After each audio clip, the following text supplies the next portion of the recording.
Hello everybody. Welcome back to Yu-Gi-Oh! Master Duel for Season 1, Week 5 of the King's Cup. We've had 4 weeks so far. 2 characters that have only won, 2 characters that have won 3 times, 2 characters that have yet to win a single match. They've both won a single duel, but have yet to win a match.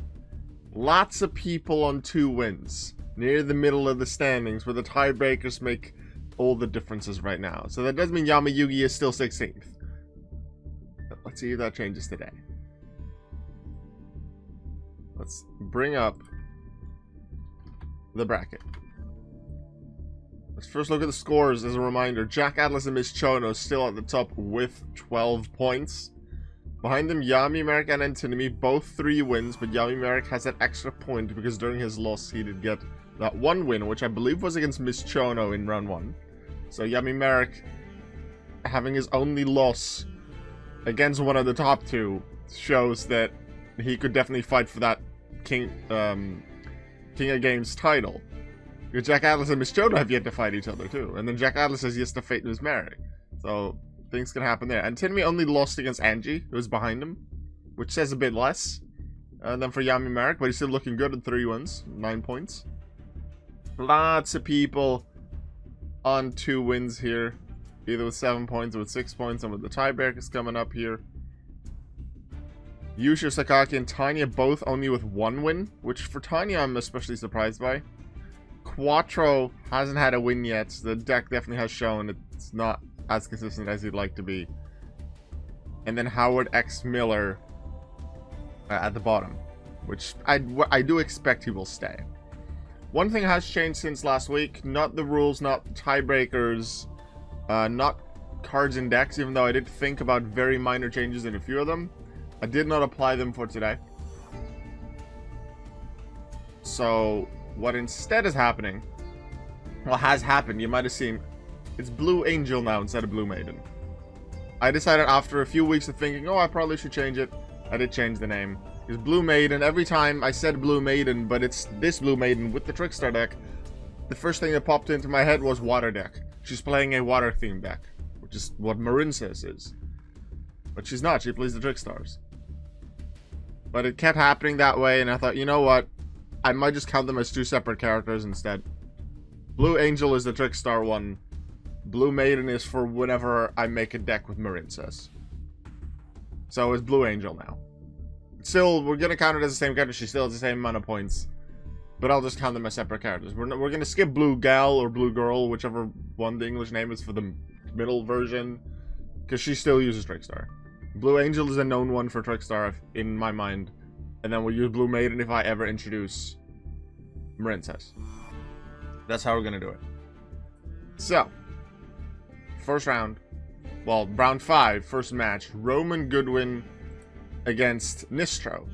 Roman and Nistro both have 2 wins. Roman started with 2 wins and was one of the people that had yet to lose with Jack Atlas and Miss Chono, but has lost 2 times since. Will he go into the negatives and now lose a 3rd time, still having only 2 wins, or will that change with Nistro?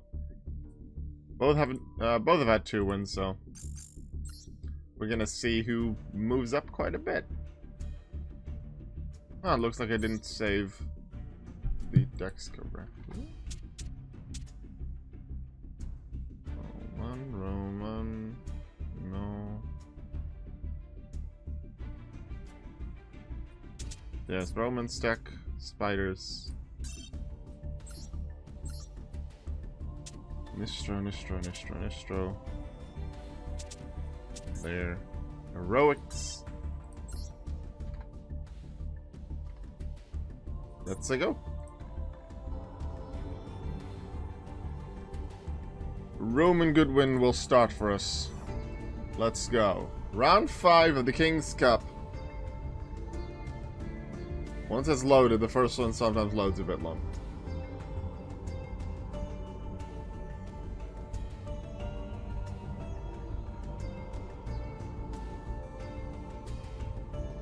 Round 5 of the King's Cup has begun. There we go.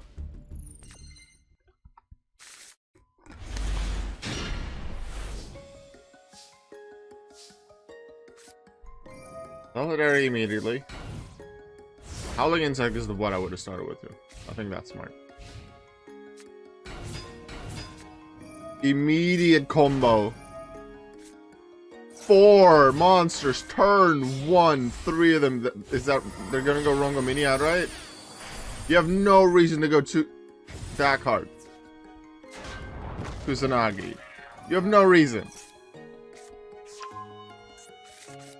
They don't have trap cards set. They don't have a set card that could be a trap. Play Rongominiad. You have 3 materials. Alright. Strong opening. There comes terraforming into Spiderweb.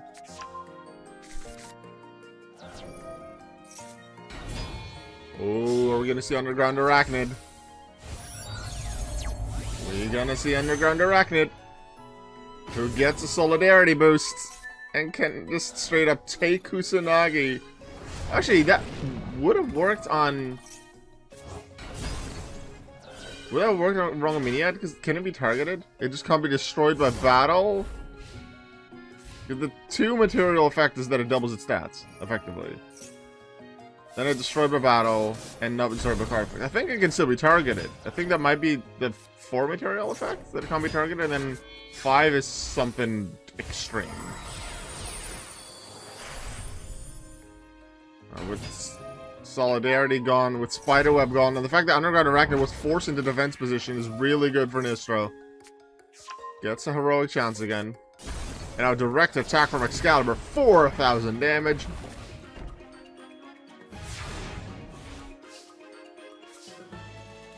Arbor B, right? It's the Excalibur, but it's a mirrored force just to add insult to injury. Nistro! Nistro! Come on!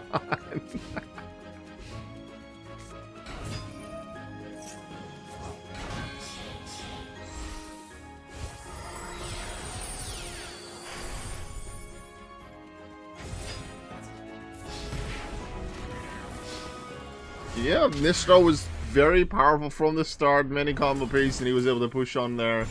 Harpy's Feather doesn't really help to getting rid of Underground Arachnid that way, but the fact that it was forced into defense by his own field spell, which in this case did not work, I don't think was the right play, but the fact that that left the field as well, due to Harpy's Feather, just made an easy, a quick first game for Nistro. But remember, it's Master Duel, so we're doing multiple. So we just go straight back in.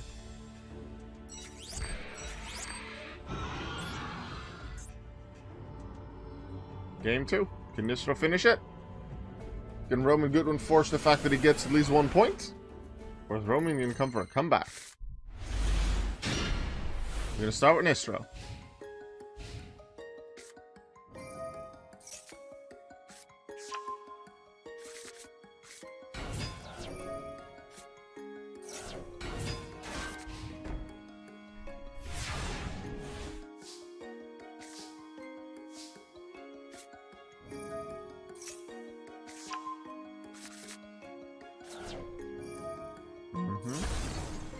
Takes that MSD, so that makes that Spiderweb is safe. I like this one. Takes out the monster, then puts it in defense for more protection. Even though it's not much protection, because that card over there, Assault Halberd, has a piercing ability.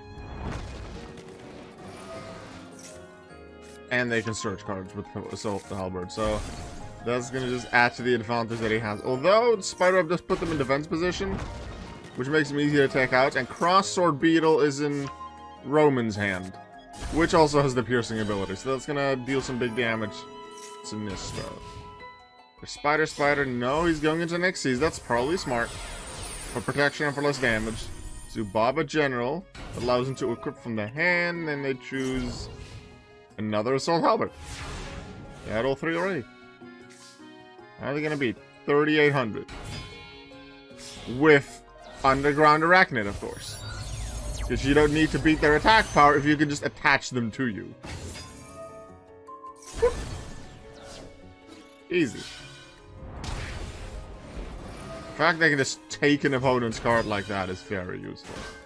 The fact that it has to be forced to defense position due to spiderweb is null. That works well for, let's say, crossword beat on setting up the piercing effect. It can work well for certain other mons that require the opponent's mons to be in defense position for their effect, like Mother Spider, I believe. It doesn't work well for Underground Arachnid. It needs to be in attack position. Here comes Gandiva. Okay. 2 double lances into Excalibur. So then that boosts itself. Gandiva takes out Arachnid. Although, I don't think it's needed. Yeah, the attack boost was completely useless. Because you could have already beaten it and maybe used the effect next to it. I'd say advantage Nistro. But due to Spiderweb and not being able to switch back to attack position the turn after, things might be possible. Might have worked just to set Howling Insect.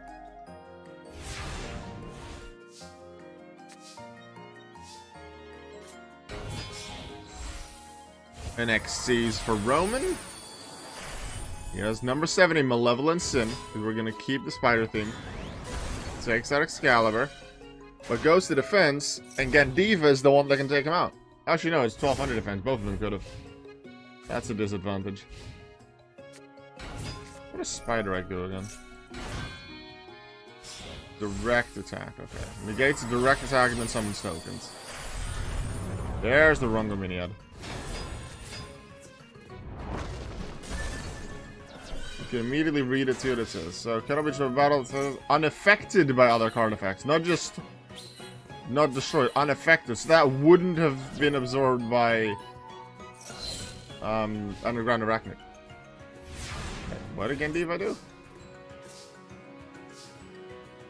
Wow, that effect actually came into play. Did Nistro predict the Spider Egg? Is that how it happened? If so, that's impressive.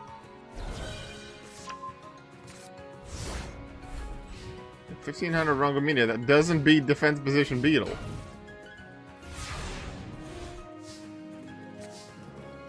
Solidarity here would be really good. Why are you replacing it? What is the point? Okay, so Beetle's gonna get destroyed at the end of the turn. But it dealt some damage against Rungominiad, I suppose.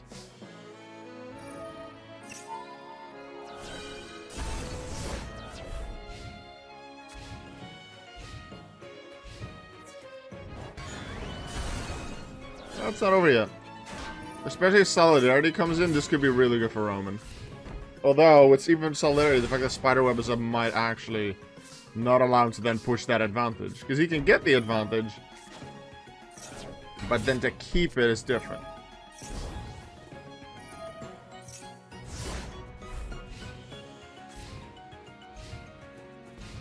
Why would he not attack with it? Oh, because of Spiderweb and knowing that he would be taken by it? Like he'd go into defense and then lose out? He's playing that defensively? Oh no! Mirror Force, Nistro had it again. Wait, this... look at the top right. Nistro has the... oh, what's that called? Cross Duel. The mobile phone game. I played that for a bit. Well after its release, so it was a bit hard to get the best cards sometimes. But Cross Duel is a fun concept. I like playing it well in the few months that I did. Probably like I played it for 2 months or so. I like the concept.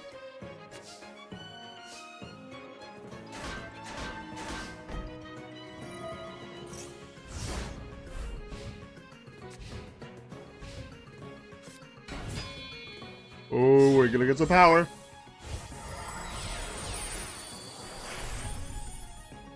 Do they have the multi? Do they have Blade Armor Ninja? Because that would have been. This is a really good moment, I'd say, for Blade Armor Ninja. Shuffle away Spiderweb to keep them in attack position every turn. Also, allow them to be.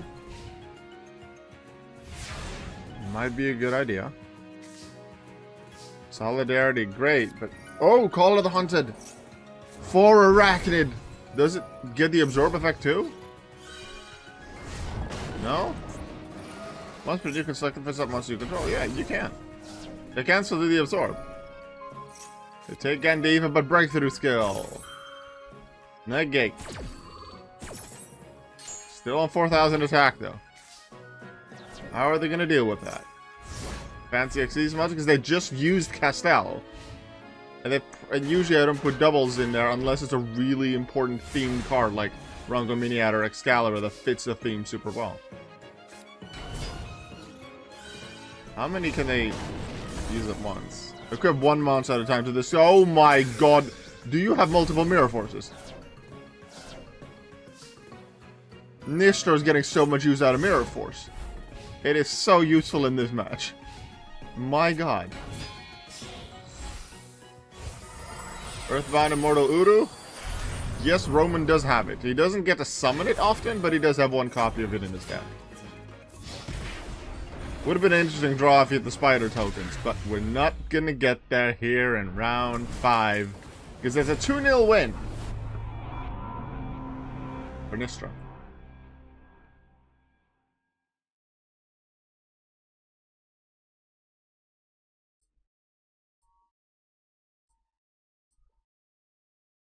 Nishtor gets the second one, and we'll move up in the standings. We'll take a look at the end where everyone went. And I'll set up the second duel. Taya Gardner and Tricky Tommy Noble.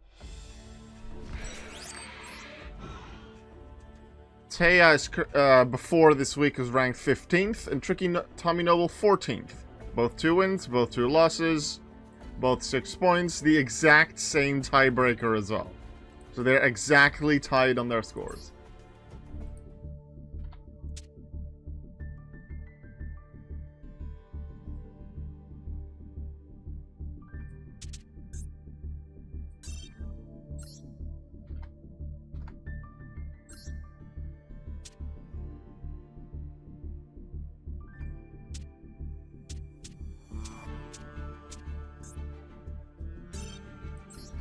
Fairies or Ultimate Baseball Kid? Let's see.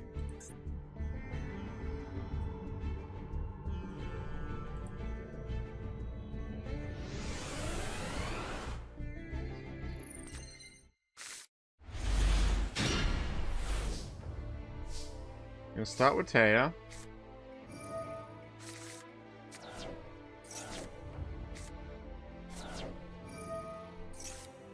Does Taya know how to use Ties of the Brethren? Is that one of the cards that we need to change?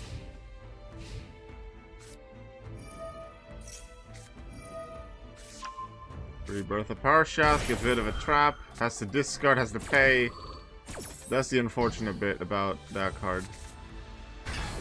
You have to summon though.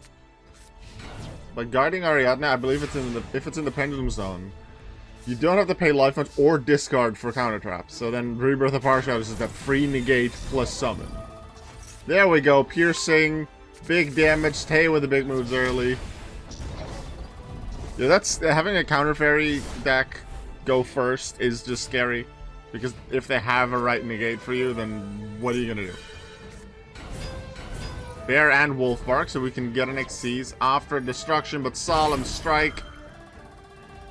Nope. And that gets rid of Bear, therefore gets rid of the Xyz possibility. Wolf Bark is just sitting there. Can't do anything. Yes, it can, because its effect is not a normal summon. I forgot about that. We do get an Xyz. So then they can at least take out Ariadne? Oh wait, Honor Arc can take Parshath! And I think the other counter trap they have only stops spells and traps. Well done. Tricky Tommy Noble focusing on a fire deck.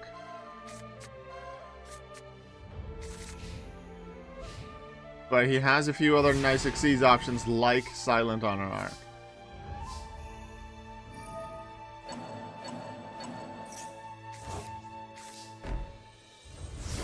Set some extra counter traps. Drastic Drop Off gets rid of one. That's Gorilla.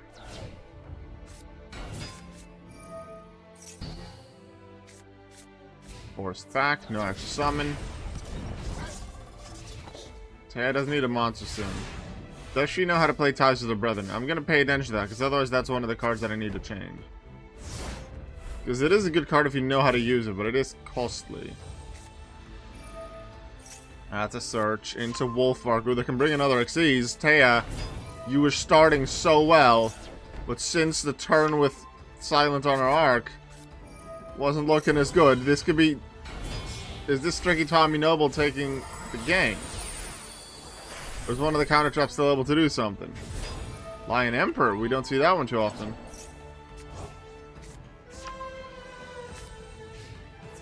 This could be game. Yep, Tricky Tommy Noble takes game 1. I have to say that I have a Quattro deck. Oh, nice. Hi, Scarlet. Welcome to the stream. I wonder why Taya didn't set Ariadne in the Pendulum Zone. I've noticed that the AI doesn't like to play Ariadne in the Pendulum Zone. I think they only do that if they know they can Pendulum Summon. And Ariadne is the only Pendulum card that the deck has.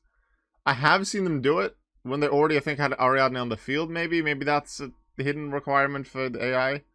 But I'm not sure. They don't often set it there. And I also don't remember the exact requirements for some of their traps. Like if they need a fairy on the field, perhaps. Maybe she also did it to give Ariadne a bit of an attack boost. And just keep it as a defensive thing. Because otherwise she didn't have any monsters. So that might have been another reason. Let's go into game 2. Tricky Tommy Noble made a comeback in that one. Will Taya make a comeback in the match? Taya starting again. Taya has an opportunity to set up counter traps. We'll keep an eye on Ties of the Brethren. No regular summon, but just Lord of the Heavenly Prison. If it says Patroclus was activated. Yeah, so that's gonna happen because there's forced back. So if he's summoned, if anything is summoned, we get Lord of the Heavenly Prison. There we go. Taya with a big monster. 3,000 points. Get Solemn Strike as well. And no summon from Tricky Tommy.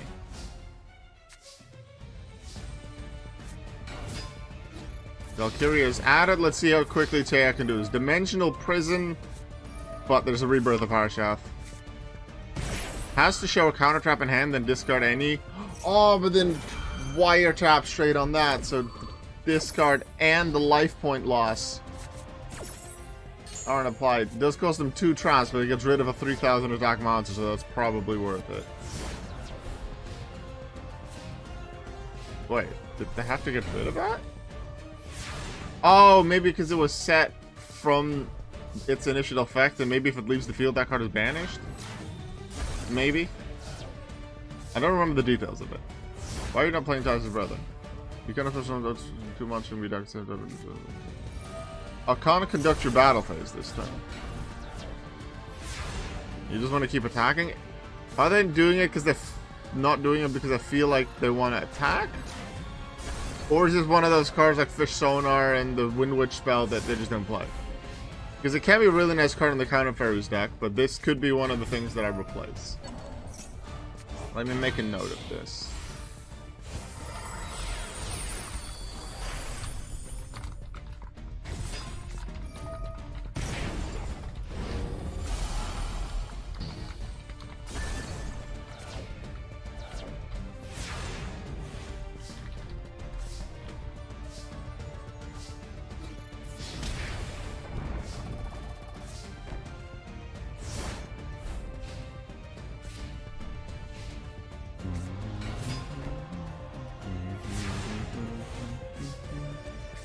Again, just like last duel, Taya started well, but Tricky Tommy is getting back. Bit of a boost for Valkyria. They shovel some of the counter traps back. No, just add them to the top. Oh no, that's a boost. Tricky Tommy's gonna take this. You get a search as well now for Tanky. Tanky's gonna get a search for a monster. And then Gorilla could destroy the set with its own effect. And then that's game. Search for something. Use Tanky to destroy the set. No? Xyz. That's not the safest play. I would have definitely used Tanky to get a search. Immediately use Gorilla to destroy the set. Getting rid of Tanky. Then some of the other ones just attack them both. Still looking good, but I don't remember what that trap card is. And if it's like a Mirror Force, you're done for. Okay, they do have enough cards to finish it. And Taya doesn't run Mirror Force, maybe. Because she has a bunch of counter traps. Unfortunately, Taya lost. I remember how Taya beat Yami Yugi in round 1. If Taya loses today and Yami Yugi wins, Yami Yugi will be ranked higher than Taya.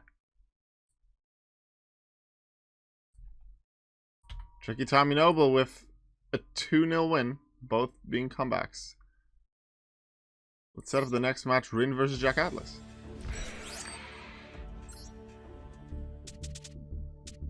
Rin is over here with some of the new cards she got in week 4.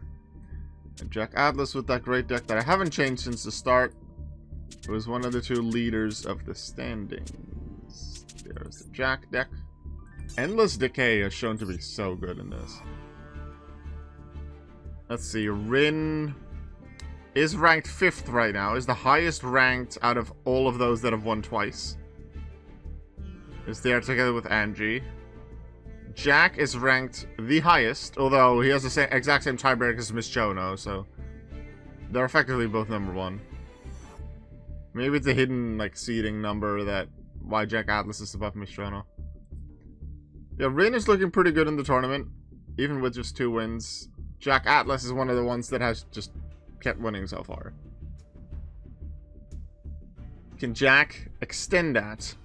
Or Rin's Wind Witch combos, or the potential of things like Crystal Wing, Synchro Dragon, and Zark gonna deal with it? Because I believe Zark is... Wait, is Zark at 3,000 attack or 4,000? If you leave it at 4,000, that's a way to deal with Endless Decay. Let's find out. Jack versus Miss Chono is an interesting match when it comes to that, yeah. I agree. Especially if they both keep on winning. Jack versus Yami Merrick, similar story. Because the only person Yami Merrick has lost against so far is Miss Chono. So he is definitely... We kept talking about Miss Chono and Jack, who keep winning.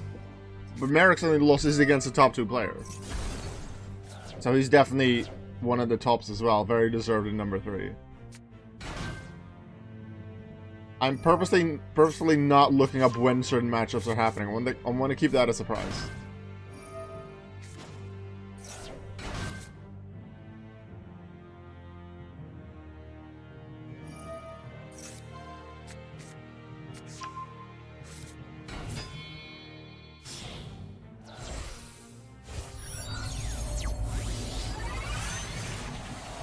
Clear Wing early. Synchro into Crystal Wing? What's happening? Okay. We get the Crystal Wing Synchro Dragon. Jack, what are you gonna do?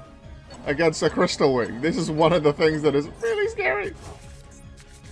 When a monster effect is active, you can stop it. And you get more points. If it battles an opponent's level 5 or higher, you can gain attack. So, if Jack has spells or traps to deal with it, good. But he didn't set anything earlier. That could be a way to deal with it, but, let's see. Monster Reborn, that's one of her newer cards. That she got in week 4. That's an Ice Bell. Okay, there is a red screen. I believe that's just a straight up you can't attack. During each of your entries, you must pay 1,000 life points. Okay. Here comes Endless Decay for 4,000. But Crystal Wing. The AI doesn't know how to get around Crystal Wing, but red screen is a savior that he needs. As long as that doesn't get destroyed, that's multiple turns of safety. Crystal Wing with immunity from destruction from the bell. Let's see, Terratop, Takatom Borg. Yep, we're just... Rin is making plays. She wants to make sure she gets it. That's a level 7. Here's a win. That destroys spells and traps!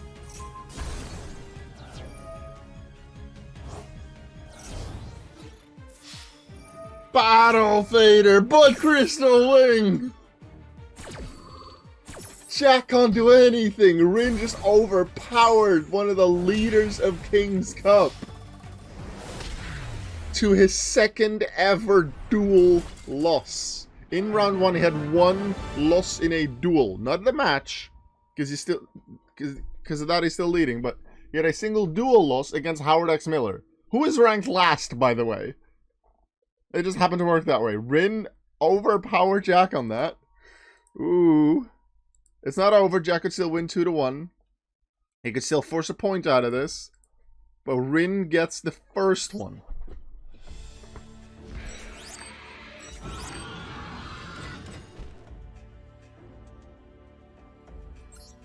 We go to game 2, and we're starting with Jack. Rin had the right card to get Crystal Wing early, and with Jack not having many spells and traps, that was amazing. And then Wind Pegasus. It fits the deck well, being the Wind attribute. Wind attribute Synchro. The fact she was able to use it, that was incredible. MSD on the set, I would think. Jack thinking about using it? Well, he's not using it. It's just right now. It was Call of the Hunted. Combo pieces available. Here comes Ice Bell. Jack has a bicycle.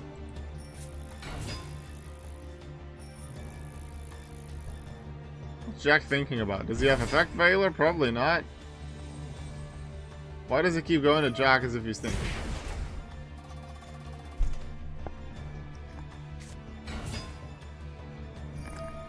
There's the Glass Bell, we get the Freeze Bell, we get the Takaton Borg. Nope, we're gonna get that one. The Viper. There's enough tuners. Which one's Ice Bell gonna hang out with? It's with Piper, so we got level 7. Synchro Shokan! Clear Wing Synchro Dragon. Doesn't quite have the level 1 tuner to go into the other. Bristol Wing, which would have been great here, but here comes Endless Decay. However, that's a level 5 for higher effect activation. So Clearing can just straight up negate it. Oh no! They don't need Crystal Wing. Oh, his main relatively easy to summon card, Endless Decay, is just being stopped. Dimensional Bear is going to stop a Synchro? It's going to stop the Synchro! Rin! Rin is going to do the upset! Rin is not just going to beat Jack once! It's going to beat Jack twice! Because that's some more big damage. 800 life points! Monsters are gone! Well, one of them survives because he can't be destroyed once per turn, I think. If it's in defense. Yeah. But why would they play it in attack position? That's gonna be damage unless their trap somehow reverses it with like Dimension Wall. I don't think Jack has that. Is this the final turn? Is Jack gonna lose 2-0 to Rin? Is Jack's reign at the top over? We're gonna see a Baron de Fleur? We're gonna see a Baron de Fleur! Bottomless! Negate! And the fact that Clock Resonate is in attack position is going to cost you, Jack. Why would you do that? Well, you're probably still going to be fine unless you have Battle Fader. If that's not Battle Fader in the hand, he loses. Rin? Rin? Rin beats Jack Atlas! I like upsets. I like the dark horse in the tournament. Rin is one to not mess with, as are many duelists, obviously. But with Jack having won every match so far, Rin had the counters. Clearwing Synchro Dragon stops not Pyramid Turtle, but it stops Endless Decay. Crystal Wing can stop even more, and it's effect activations that Jack does depend on sometimes. And Endless Decay is a great card to get early on with the stats. But Clearwing was easy enough to bring out, and Rin just did it. Jack Atlas has lost 2-0. So that's gonna put Rin at 9 points. So Rin's still gonna be not gonna be ranked as high as Jack. Jack will remain at 12. Rin will go up to 9 points. But Jack Atlas has lost. So now Miss Chono, who is in the final match today against Aster Phoenix, she has the chance to be at the top alone. If she loses but she gets a single point due to a duel win, she'll still be ranked higher than Jack, but then she has the chance that Yami Merrick comes up and ties with her. In which case, Yami Merrick might actually go higher due to one of the tiebreakers. But if Miss Chono beats Aster Phoenix, she's alone at the top. This is exciting. This is exciting. Jack has lost now. Right, let's set up the next one. We go to Angie. Angie with her shittle. I like Angie. I'm rooting for Angie to get a high ranking. I'm rooting for Angie to stay in the King's Cup for next season as well. More than, I guess, yeah, more than Dipper. Dipper is nice that it has Constellar, but I'm rooting for Angie more, I think. Yusho, where is the Yusho? There is the Yusho.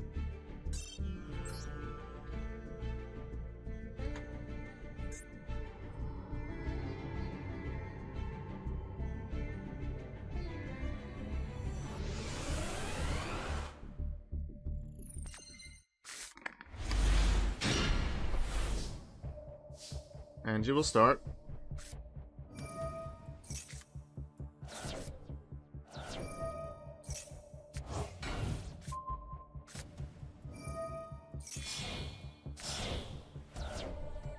She'll fusion immediately into Shekinaga, alright. Not sure if I agree with immediately using it. But it's a nice defensive play. Let's see what Yusho can do about it. Shekinaga has a negate in there somewhere, right? When a special summon monster activated its effect.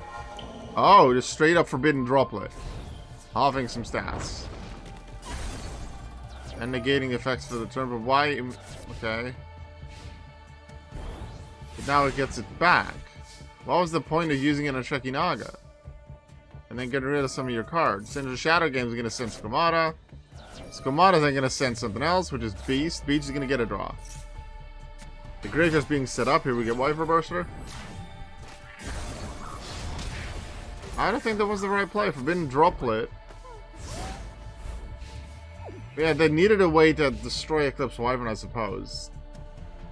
Having a Shekinaga attack into their Performer Pal would have been great, and then use Forbidden Droplet to lower the attack. But if they would have kept Forbidden Droplet for that, then they couldn't have destroyed Eclipse Wyvern, and then Eclipse Wyvern could have attacked into the Performer Pal too. Which could have messed up the play. A Link summon with both Performer Pal Lodi Synchron, a monster whose name just consists of 3 archetypes.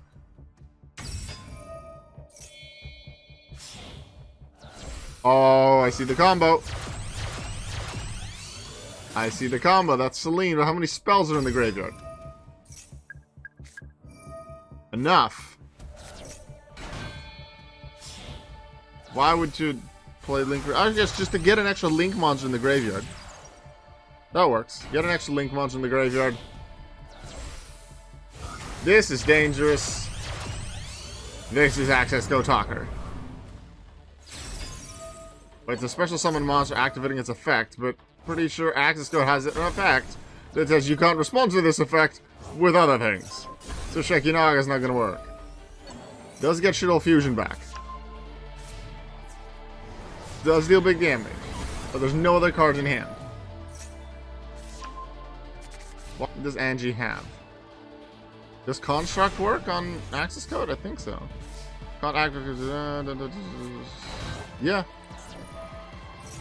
Dark-Armed Dragon should work. El Shadow Construct should work.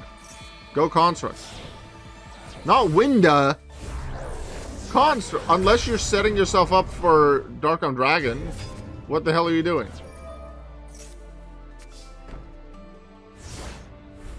Okay, no, that's not Super Poly. El Shadow Construct, you could summon from the deck. I mean, you could get the materials from the deck. Right? El Shadow Construct, if it battles with a special summon monster, just effect destroys it. That can happen to Access Code. Construct. There we go, with Blackluster Soldier. Of course with Blackluster Soldier. Dragon destroys a set. So this is where Angie can still take over. Construct would send another card as well.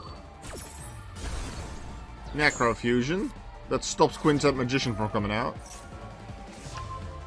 Wait, if they had enough, why didn't they just summon it? Because they didn't have enough spellcasters in the grave. Okay. Now what is Yusho gonna do? Now the Construct's out. That was the play to make from Angie that she should have played last time. She's gonna be happy that Yusho didn't finish her off. Denko Seka to stop potential other spells and traps. Construct finishes the game. Angie takes the first one. So far, we've only seen 2-0 wins in matches this this week. So is Angie gonna make it 2-0?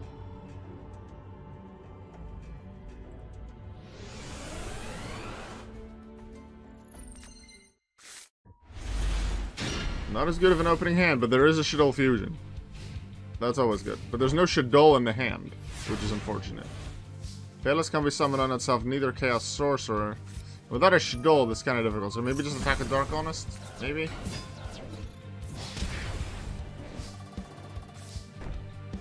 You need a Shaddoll.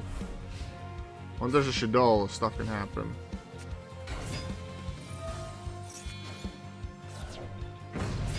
Oh, big monster. Not the main... Not like his ace monster, but Laughmaker is strong.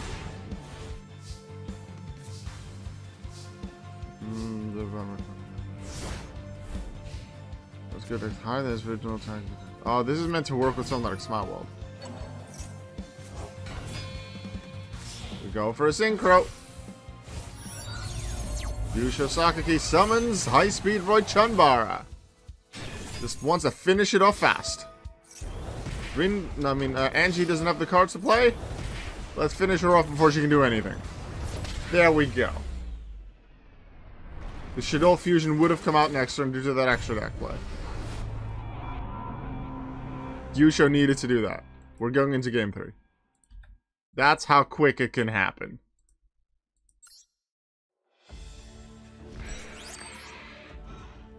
If this was Tag Force, Angie would have just won because, well, she won the first match and it would have been over. But a duel like the second one could have happened too, where you just brick and the opponent pushes because he does have the good cards, and then it's over. We're doing match duels in Master Duel. Yusho is going to start for this, the final one, but it's deciding match. So whoever loses does at least get 1 point because they both won a game now. Much better opening for Angie. Foolish Barrow can send something to destroy something, to search something. Maybe Phalanx, a summon Phalanx for a Synchro.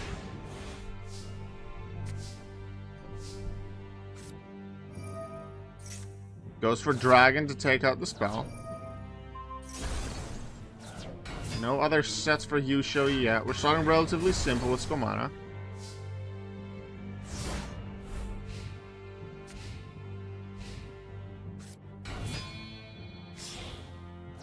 Taylor. Why the not next to the other zone? Okay, so they're gonna do the combo because this would then be Halka Fibrax, who summons another Veiler, which makes Celine. And can Celine do it if there's just one spell in the grave? Wait, just the one? Link Cross?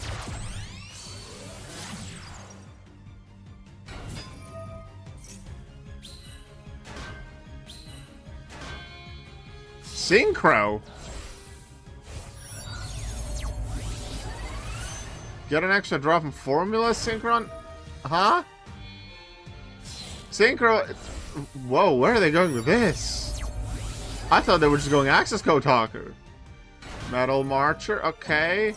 Brings Formula Synchron back. Then link with them into Akashic. That was dumb. Because they may have been going for Access Code, but they got rid of their own Link Cross. Unless they're just going to make Link Cross again now. No, now they're going to make Celine. No. Oh, they're going to make Daybreaker. There are 2 spells in the grave. Sometimes these combos, I don't understand. Sometimes they're good, sometimes they're... I don't know. They got some extra draws. Daybreaker is a nice card, but Angie probably has some possibilities here. The first trap card that resolves will be... Ooh! Black Rose, we don't see that one often. We're not going to see Black Rose Gale, we're just going to see a direct attack. Angie doesn't play that many trap cards, so Magician's left hand won't be that useful.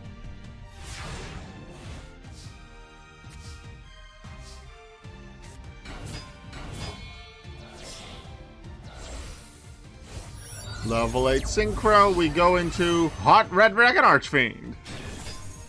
Gonna deal some big damage here. Angie might be winning this. Angie with a match win.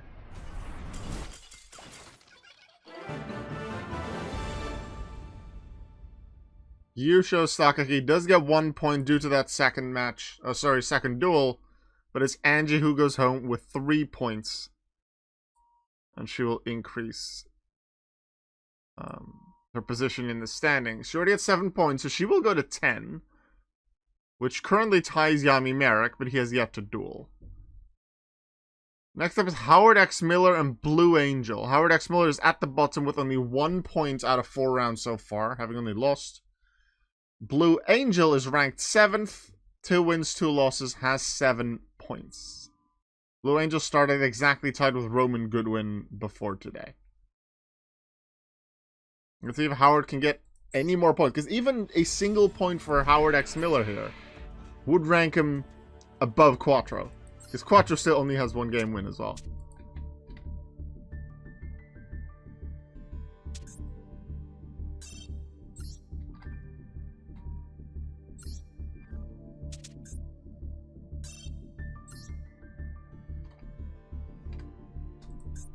Let's get it going.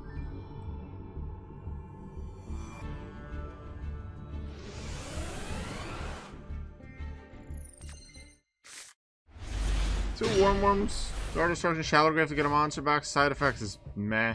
They barely use it. That's probably one of the cards that it would change if I ever upgrade the deck again for Howard.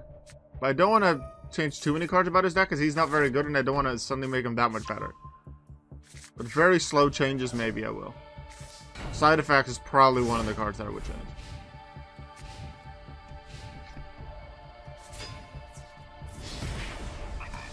Beta damage from Lily.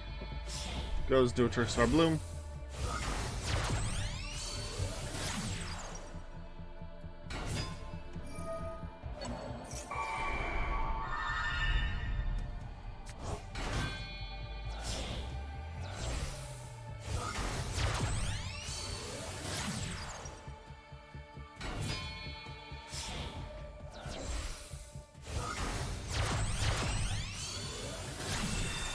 And we make Trickster Holly Angel.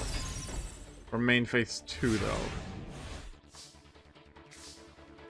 Gatekeeper Servant is nice, just to get the mill going. There is, if it can be set up by Blue Angel, the burn effects. With Darkroom, yeah, that will help. But that's a mill. That's a destruction that's going to cost 3 more. So Howard isn't looking too bad right now. Because a lot of the traps that Blue Angel can play depend on a lot of things the opponent does, and there's very few normal summons, not a lot of like destruction or negation spells and traps on Howard's side. We're gonna get rid of Holly?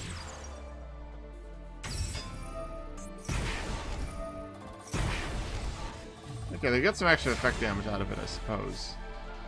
Keeping Holly Angel seems smart. Ooh, once the next Warm Worm is in the graveyard, they can just Doom Dozer, one of the few cards that can actually attack and deal damage. We'll see if Blue Angel has a response to that.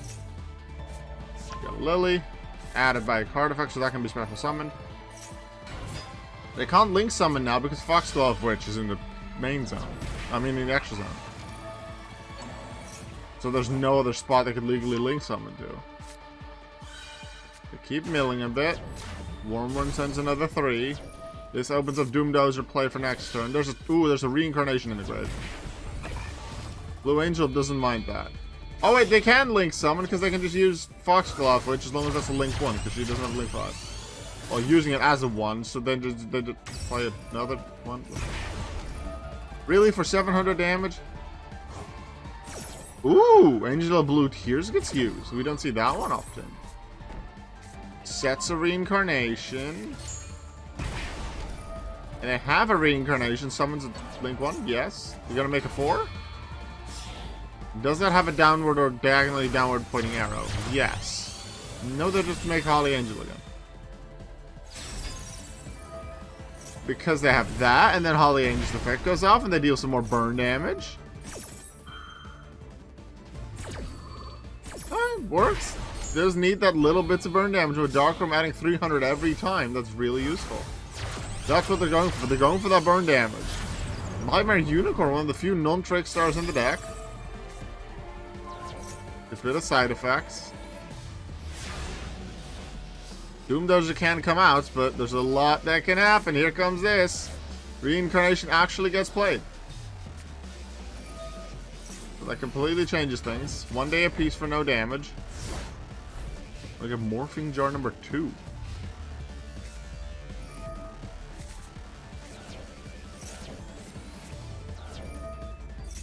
Finally, Light Stage. Stops the activation of the middle trap, but allows to be activated in the end phase. Which they never do, the AI. Even if it's one that could be useful like just desserts. Reincarnation, summons Lily. Link summons are possible to the Unicorn pointing down. Even if Unicorn is not part of the Link summon. They like to bloom before going into something else, even though they don't need to. There's Crimson Heart. There's some more negate attack. 11 cards left. It's possible, but there's also a very low amount of damage still needing to be dealt. And that's Darkroom and Nightmare twice at 600 left. So with Licorice on the field, that means Howard has to finish it on the opponent's turn now. Morphing Jar 2. But infinite impermanence. Yeah, Morphing Jar was the play to get rid of Licorice. And to get rid of some more cards in the deck, probably. But this now just allows a regular attack into Morphing Jar, so it's over. Stops that set from activating.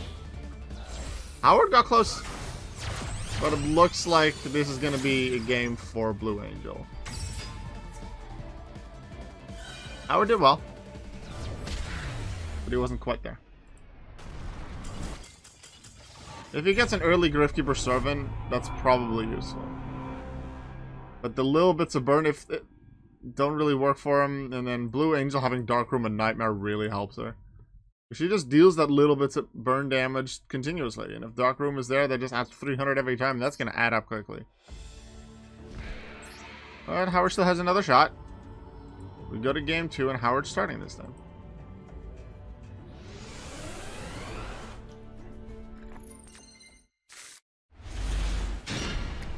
Morphing Jar straight up with Servant. That works.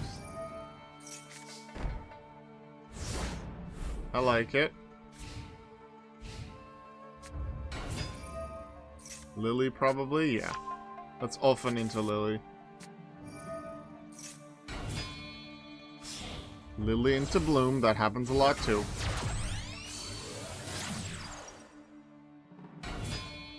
And then into in the Link too, even though you don't need Bloom for that.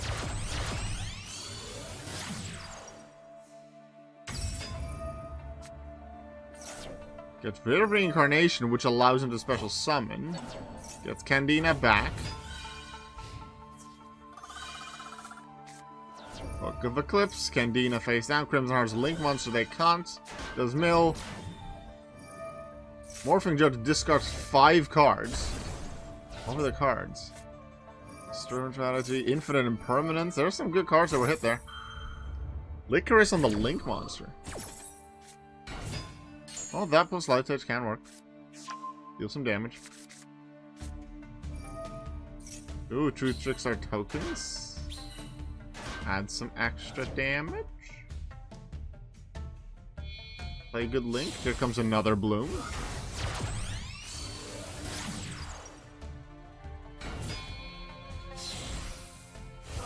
Here comes another Bloom. I really want to summon the Bloom. Here comes 3. So they're not using Licorice then. Into Foxglove, which... Okay, I didn't know you streamed. Hello! JP! Hi, JP!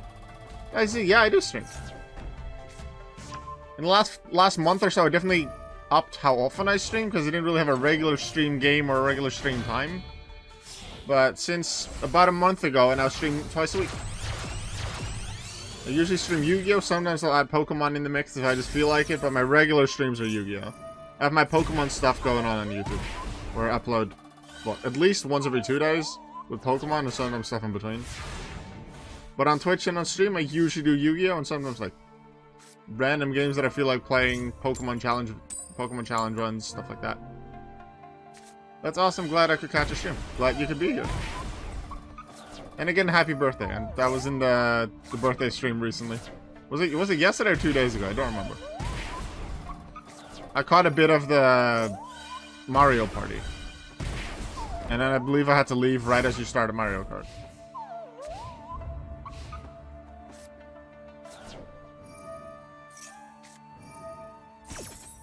Yeah, I remember, because I remember that at the end you were last, and I made the mini golf comment, or you were last and therefore you won. I think it was yesterday. I remember you dropped in for a minute. Yeah. All right. Meanwhile, Liquor is gonna come out.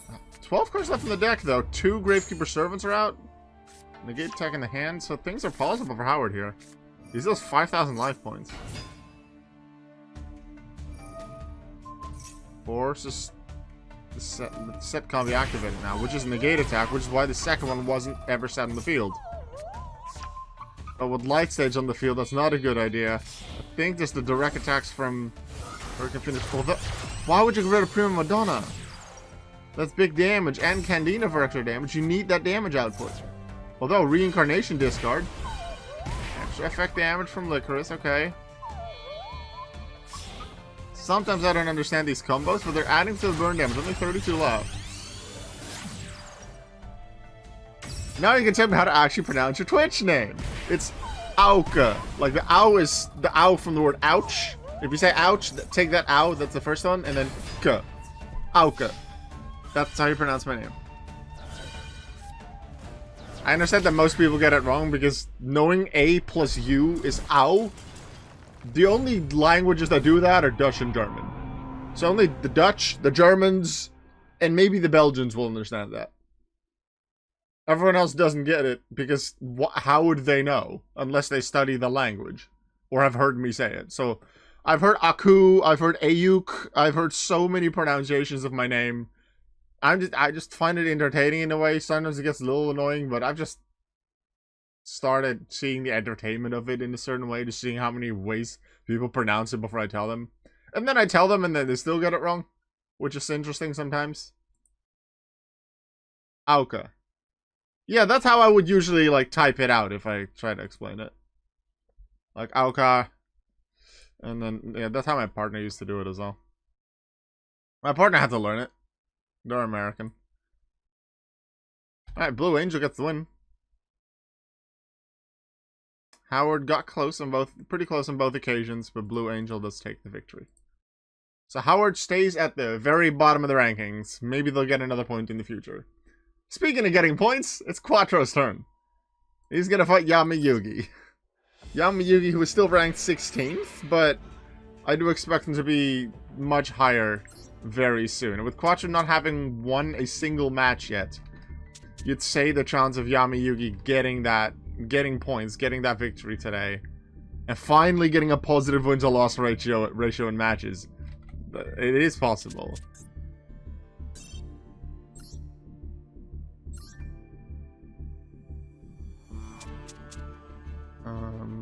Yugi, here we go.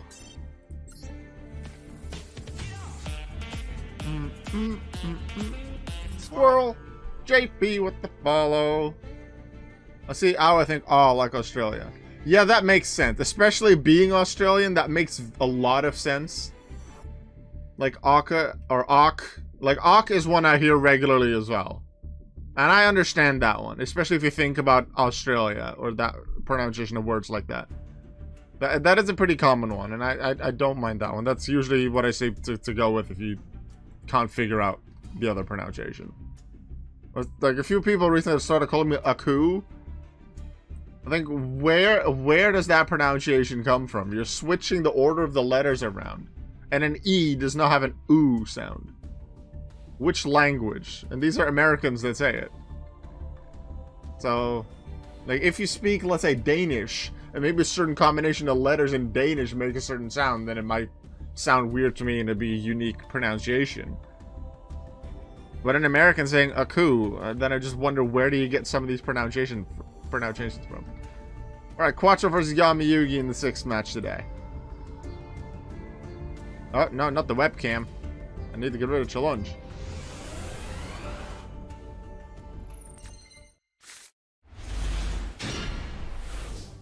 Egghead to start, so that actually opens up a few possibilities. Foolish Burial as well, probably sending... Oh, Shadow. Wait, Shadow... I don't even remember what Shadow Feel's effect is.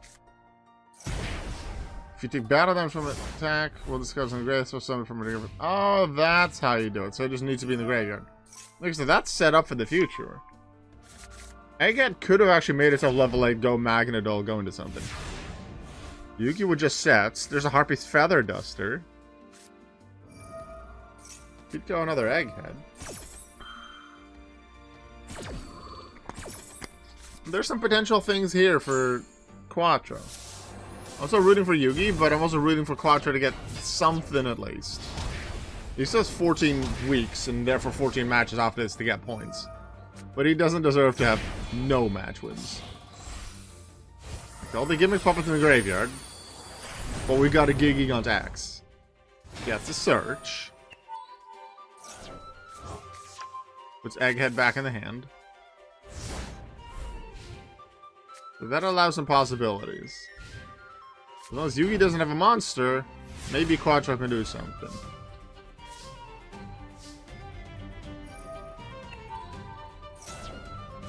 Scissor Arms, okay. This Egghead again. Magician's Rod's not gonna help. Is Quattro gonna take a point against Yugi? 800 damage, that's 100 remaining. If Egghead survives and they just have a gimmick puppet in hand, that's game. This is what happened in the first 2 matches with Yugi. He has an amazing deck, but if he doesn't have the right cards to start, he apparently just doesn't play much. Oh, it's not a gimmick puppet. And Gigigant X can't search, but they can't direct attack. Quattro gets a point! Quattro gets a point! Howard X Miller is officially last place on his own. Quattro's out of last place. They haven't won the match yet, but the fact that they even won a single duel, even if Yami Yugi would win the next 2, Quattro is not in last place anymore. So that is good. That is good for Quattro. Minako will be happy when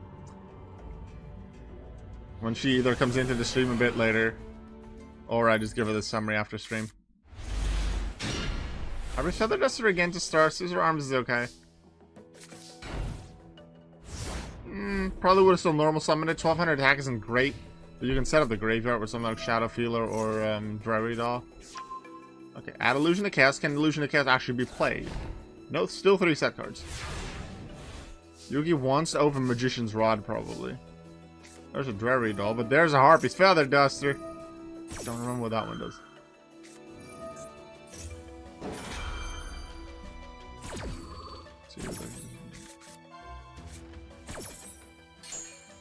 What was the point in that? Just activating things? Oh no, it needed to be active to get the other effect going. Alright. I'll have to stick out and run chat more. Unfortunately, it's snoozing time here in Australia land. I love Australia land. I hope to catch you next stream, my friend. Have an excellent stream. Thank you very much, JP, and thank you for stopping by. That was fun to see. Hopefully, I'll be able to catch a stream of yours sometime soon as well. Have a nice sleep. Good night.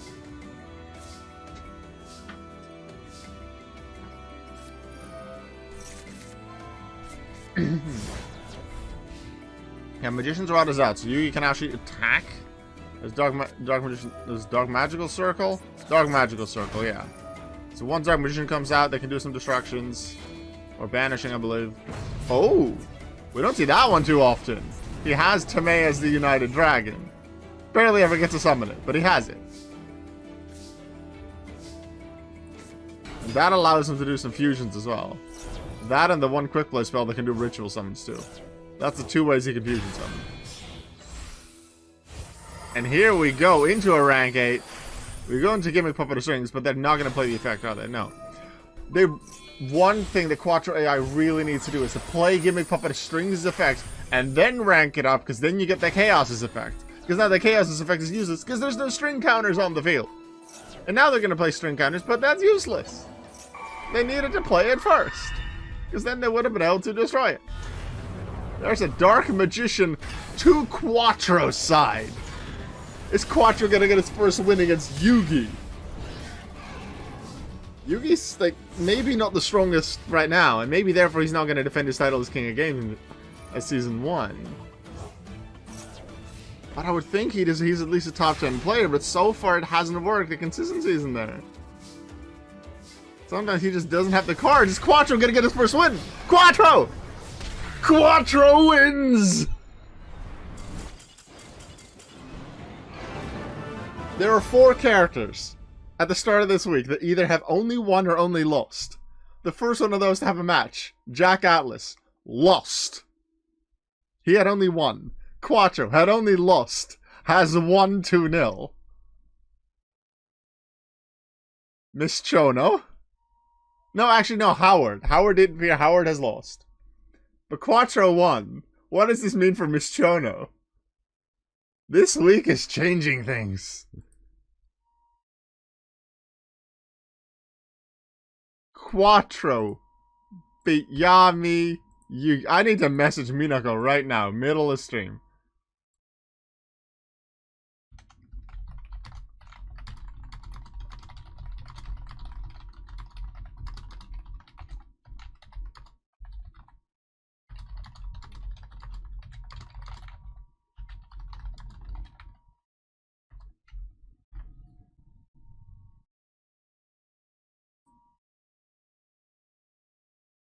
If Aster Phoenix beats Miss Chono now, that's not only a win for Aster Phoenix, which will make Minako really happy because she loves Aster Phoenix and Quattro, but Quattro also wins, gets his first win. Aster wins and beats someone who's only won so far. Minako would go nuts.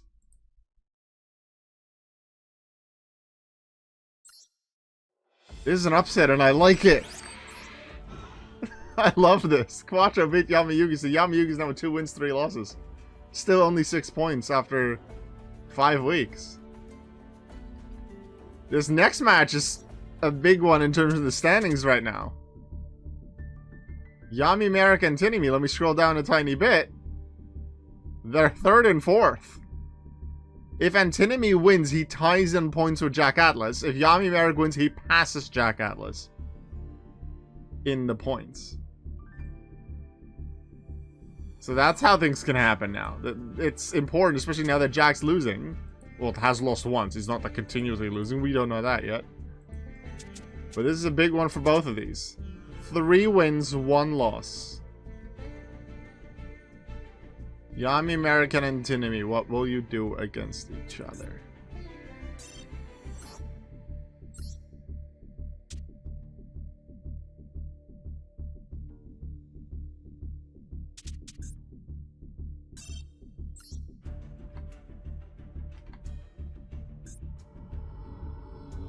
Yami Merrick's gonna start.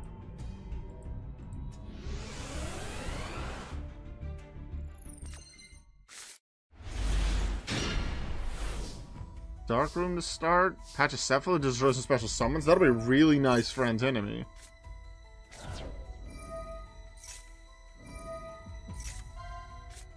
Could do Firecracker as well for extra effect damage. Maybe that and then Pachycephalo a turn after. Oh, just discard him at 3,000 and, well, 1,300. Did I say 3,000? No, it was 1,000 and then 300, not 3,000. That would be a bit much. Ooh, Feather Duster. Okay, there goes that idea. Yeah, Synchro it. Synchro it. Do it. No, but they were all special summons, so goodbye. Wait, no, Strike was normal summon, Strike was normal summon. Alright, never mind. But it's not strong. Alright, half of everyone's hand is gone. No extra draw because of Firecracker's effect last turn. Pachycephalo doesn't allow special summons. Still allows normal summons, Rush Rhino, plus this continuous spell, plus just its own effect. It definitely can beat Pachycephalo. So Merrick has to get a stall card somewhere. Suddenly, Antinomy is looking good. I say suddenly, it's been really quick. It's turn 4. They lost a lot of cards in their first few turns already. Bryanak, ooh. Why would you play that now? They could just reset the face down.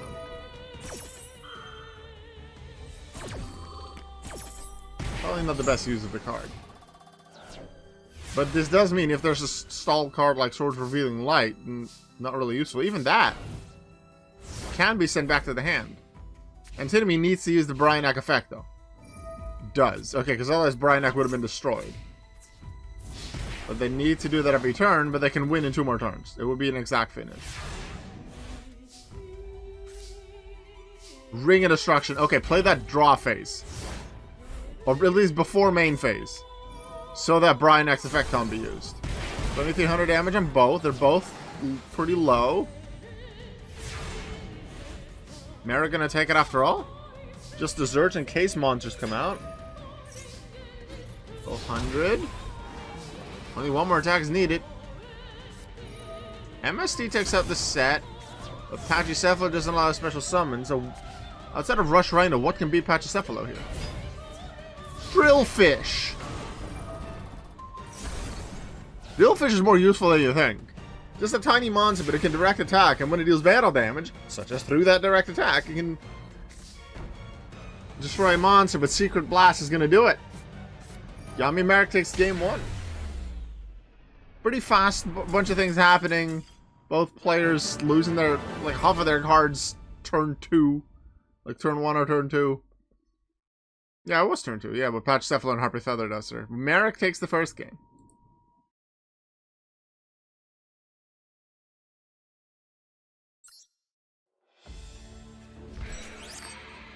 And for game 2, Merrick's going to start again.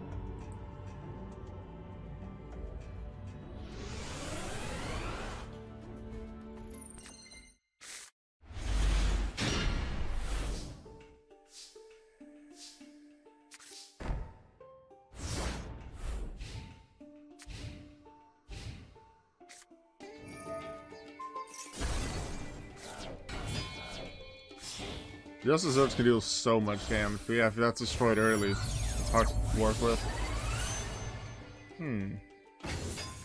Maybe I would have gone Wonder Magician instead to destroy another set card.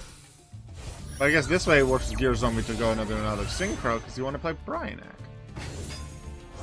BLS!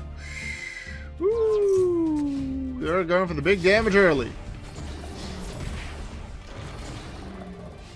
Yeah, but now Merrick's gonna set multiple cards, right? And if they don't have Magic Cylinder, that could still be bad. Just set everything. Why are you only setting 2 cards? Set everything! They're gonna use Bryanak as well. They're gonna hit the important card. They hit the important card. You're dead. Not that the other cards would have saved you if Cylinder was hit, but that was a very quick game too. This happened with Yusho as well. Takes it back, just turn 4. Antinomy gets a point out of this as well. But who wins the match and either goes on to tie with or pass in the points? Jack Atlas.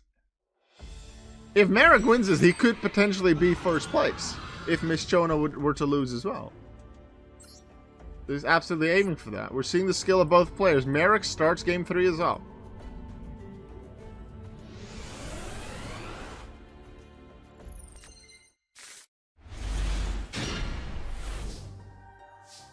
That's Pachycephalo again. Are they going to save it? No. Now they set 3 cards and they didn't set Blazing Mirror Force. But they play Harpy's Feather Duster again. So we get Secret Blast for 300. And then because it gets destroyed by a spell or trap effect, or card effect, it deals another 1,000, I believe. Yeah, that's one of the reasons why you would set only 2. And now they said 3 suddenly, and they didn't do that last time. But now early game they do it. Alright, level 7 Synchro. We got Scrap Archwing, just strong level 7.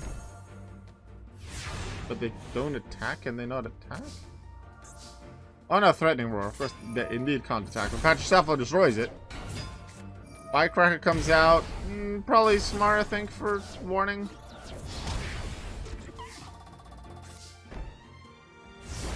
think. Yeah, because they could have added a bit more damage later. You're going to attack with Drillfish. The Blazing Mirror Force would have been smart here, actually, but they're not going to do that on a weak monster, maybe. That's what the AI thought. But they wanted to keep that Pachycephalo. This allows them to summon. It's still a weak Synchro, but it's something. Why? Does it have anything other than Dragonfly? They should have just kept the fish. Alright, Pot of Desires. Let's see what they can get. 2 draws. Pot of Greed and Pot of Duality. Just straight up the other 2. Another Pot of Desires. I don't think you can play 2 in a turn. Lazion. Oh, another Pachycephalo. Get Pachycephalo. Yes, because that just attacks and destroys Dragonfly and stops the special summons. Resort set for potential damage. Antinomy needs quite a lot of special summons to be able to do stuff. Pachycephalo stops that. It's not a super strong card, but it stops special summons, so that's great. Desires gets them Darkroom and Chain Strike. Ooh. Why Chain Strike now? Darkroom hasn't resolved yet. Wait. You could have added another 300. Don't want to attack with Pachycephalo. They go for the defense instead. Nothing's happening. That's advantage Yami, I'd say. Yami Merrick. Because they can find more of their burn cards. Why are you not playing Pot of Greed? Do you have low cards left? 4 cards left in deck. Because of course they banished a lot of them. It's 1,000. That's another 300. Boost on their cards. Threatening Aura doesn't allow an attack. 500 damage still needs to be dealt. Really only 200 because of Darkroom. What does he have left? Secret Barrel. Yeah, that's over. Yami Merrick wins it. Yami Merrick takes the match. Gets a 2-1 victory over Antinomy. And improves to 13 points in the standings. And passes Jack Atlas. So now the question is, who's going to lead at the end of today? It's not Jack Atlas. It's going to be Yami Merrick or Michono. And they've already faced against each other. So if they tie, then that tiebreaker might come in. Although the points difference on points tiebreakers come first. But before we get to Michono's match, we still have 2 others. So let's not get too ahead of ourselves. Just doing them in the order that they're listed here. Tanya and Disa. Tanya and her Amazon, let's get a second victory. Well, Disa and her Monarchs do something about it. Both of these players from the GX era. Both of these players in the Champions Cup as well. With slightly different decks, like less strong decks, are from the GX era, from Tag Force, but they both are in the Champions Cup. They're both doing either okay or not great. Here in King's Cup so far, Tanya with 1 win, Disa with 2. But they're both in Champions Cup. Maybe one of them could win that competition. Happens in the weekends. Wait, which one was I looking for? Disa. Disa. What the heck is Disa's deck? There's Disa's deck. Yeah, Tanya ranked 18th with 4 points. Disa's ranked 13th with 6 points.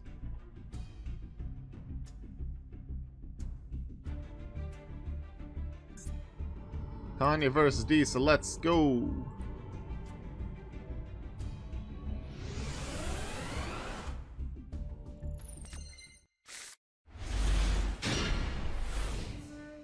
Disa starts with her Monarchs.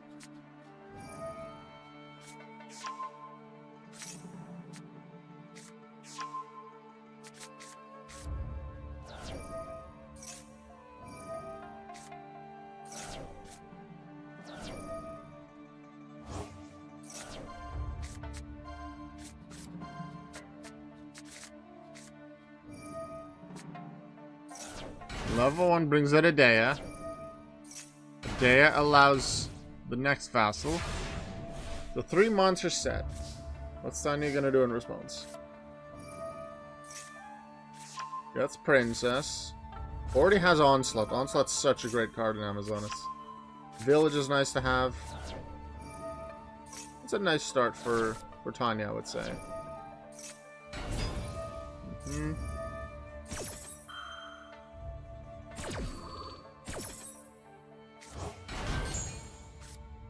Princess adds another call.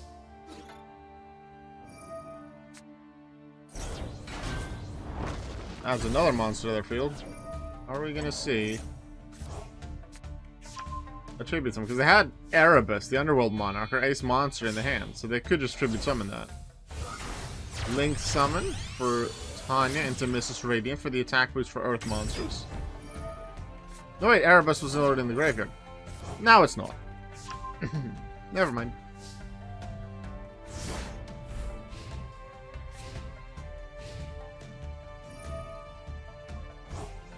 Pantheism searches. You can't tell what was added. Erebus revealed again. We add Monarch Stormforth. Ooh. We're not going to use it. We're going to go straight into the regular Erebus Tribute Summon. Chainlink 3 just off their own effects. Chainlink 4. Yep. Here we go. This is going to activate all the effects. Adea gets back Pantheism again for more draws. Erebus sends the first Monarch to the graveyard. Amazon Village is going to return to the Monarchs. Gets Ether. Yeah, the AI knows how to play Monarchs, I would say. But I feel like Monarchs are one of the decks in solo mode. And that's why they have better AI for those decks for more specific scenarios. I should look into the many decks that have a story in there to see if there's a character that plays one of those decks. Because those AI are good. Tiger will be destroyed, but Onslaught does get rid of Vanity's Fiend, which is good. Which allows him to bring out Sage. Baby Tiger's back out. Takes a lot of damage, but at least the monsters are gone. First Monarch gets special summon to defend the life points. There's still no damage there. But Onslaught goes banished thanks to the first Monarch is banished because Onslaught. 700 life points left for Tanya. Deeks is still with no damage, but Onslaught has gotten rid of a lot of cards so far. Pantheism was back in the graveyard, therefore it can search for a card again. Gets the field spell, but doesn't have a card to play. Is this where Deeks starts taking damage?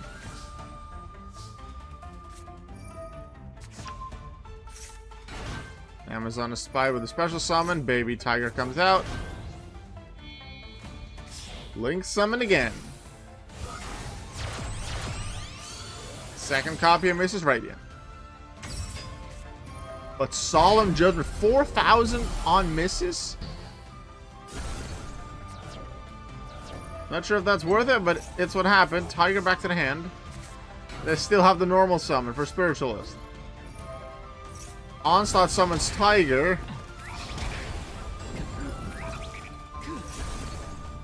Tanya with the comeback. 7,300 life points behind. But thanks to Amazon's Onslaught, she turns around. I said this at the start of King's Cup. That is Tanya's ace card. Sure, we talk about, oh yay, Amazon's Empress is such a great fusion monster. And there's, like, Village is useful, and there's many other great cards, like Princess. But the best card in an Amazon's deck is Onslaught. I'm convinced of that.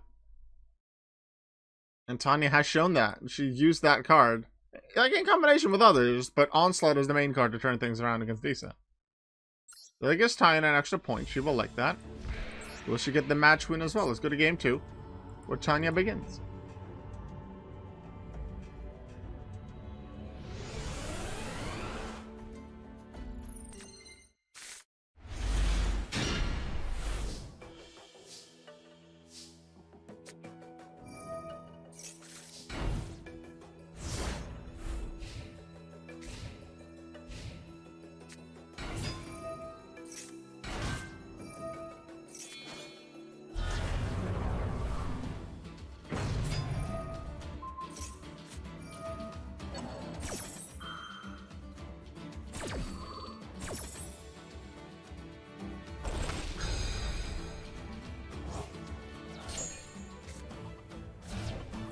Highest comes out, her ace from Tag Force. Wasn't originally in her deck, but I really like Highest as a Monarch, so I added it to the deck. I felt like it should be in there.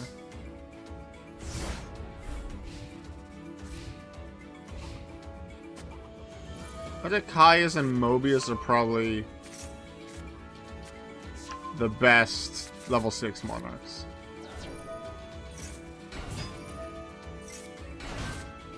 Lots of cards for Disa. There's an Onslaught in Tanya's hand, but she doesn't have monsters. Vanity's... Oh, Majesty's Fiend. Neither player can activate monster effects. That's going to be difficult. Especially if Tanya's already knocked out before she even gets another turn. And for the third time today, the first player wins game 1, and then game 2 just finish on turn 4. That's a point for Disa. We're going to go to game 3.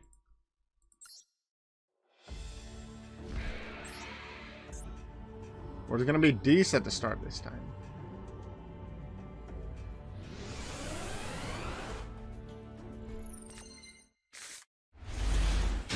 Polymerization. There's Queen and Tiger in hand, so both of the fusions can be played. Just a single set for Disa. Fusion summon straight into Empress, which I believe is piercing. Baby Terror gets summoned because an Amazon was hit the field. Doesn't look like a great start for Disa, and it looks like a nice one for Tanya. No spell and trap support, no village, no onslaught, no call, no princes that can search for them. But as long as Disa doesn't have anything major, it's Tanya with a better start. Unless that's Mirror Force. There's Onslaught. Did Disa brick? I think Disa bricked. Tanya with her second match win. Another turn 4 victory. Sometimes it just happens like that. Unfortunate for Disa, but Tanya needs her points as well. Disa at least gets 1 point out of it due to winning the second duel. It's going to be Tanya that walks away with 3 points.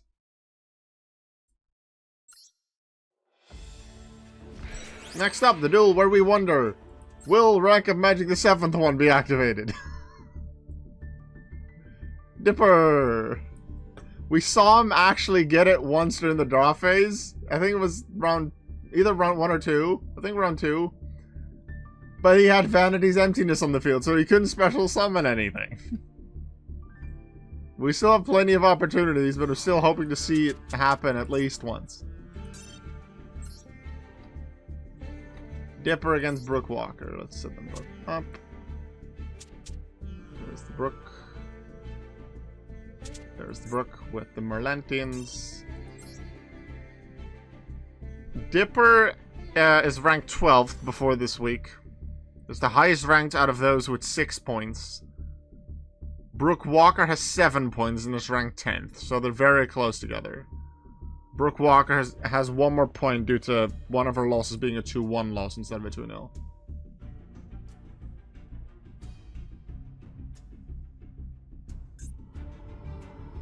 Dipper's gonna start. Don't draw into Rank of Magic the 7th one in your opening hand, please. Watch it happen. It didn't happen! Yay! They get 10 keys, so they could get Kaus and then go into an Xyz. No. Waiting with it. Okay. Might be smart. Although they could have made Pleiades. Fiendish Chain and Deep Sea Diva. That stops the special summon, but also it leaves the 200 attack monster on the field in attack position. Swap Pro gets summoned, so they... Can they sync turn? They can link, maybe. Another Swap Pro got... I think they might have a sync turn now.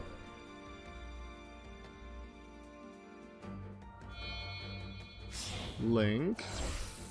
2 Swap Frogs makes Merman Abyssallation.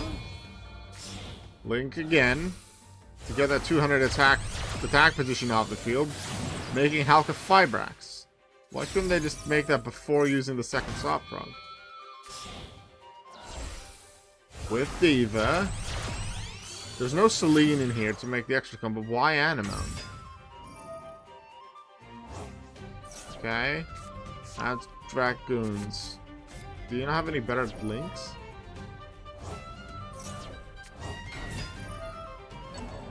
Oh, wait. There comes a better link, I think. I think I missed something. But they're just going for the attack. Does this deck have a link 4? Don't remember much about how I built the extra deck for the Merlantians. There's probably 1 or 2 rank 7s. Oh, there's a few Synchro Tuners? Like Desert Locusts. Which means you have to discard a card to go for Torrential over Darkhold. So they're probably going to use Darkhold next turn then, because Pollock is not going to survive this.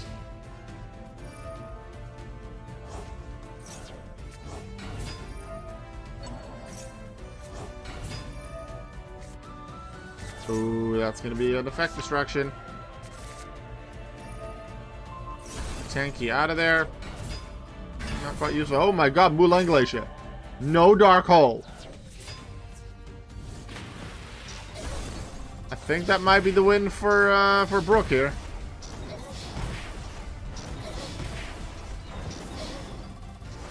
Brook Walker, turn 4.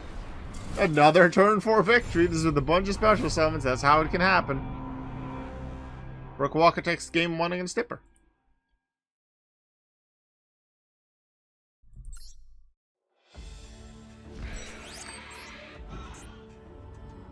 And Brook will start us for game 2.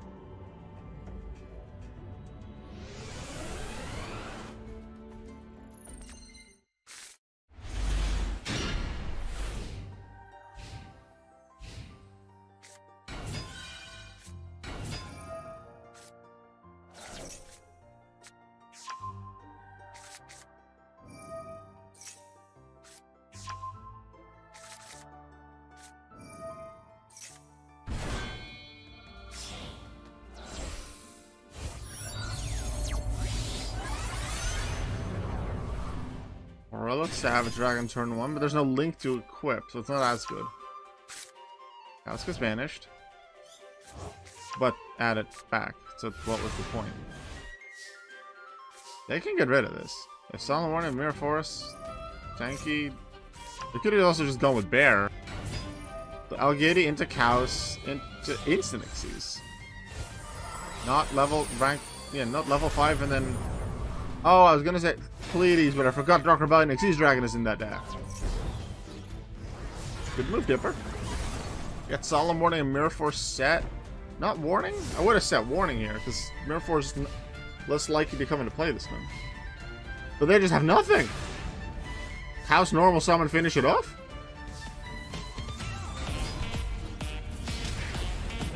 Squirrel Bob Gamers 23, welcome to the Squirrel Squad. Dipper wins game 2 on turn 4 again. What's it with so many turn 4 victories today? Is it the matchups? Is it complete coincidence? Luck? We still haven't seen Rank of Magic the 7th one, by the way.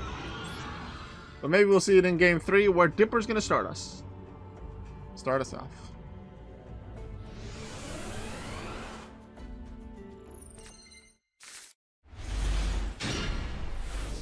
Not a great opening, but at least they have Tanky for a search. Either Cows or Bear. Probably go Cows just to have extra attack points. I have one of the Forbidden Lands to set. That's smart. These two. Okay. That's a destroy an effect. Effect destruction. Add a Miracle to hand it. So that's Cows gone. That's not great. And it's not a spell and trap card that destroys it, so then Forbidden Lands wouldn't save it. But there's a Mirror for that. Stops spells, right? Yeah, not traps. Bye-bye, Mirror Force.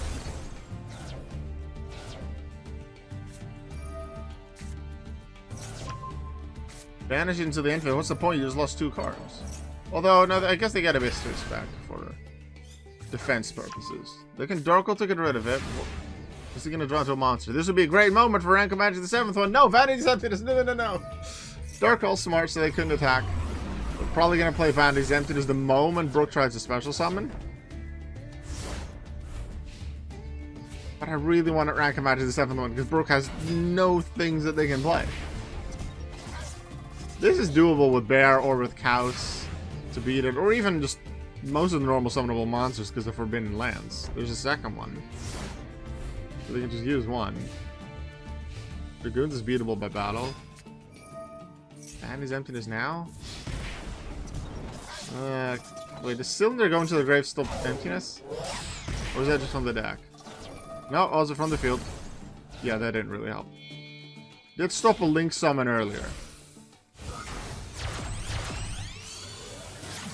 That's Anemone.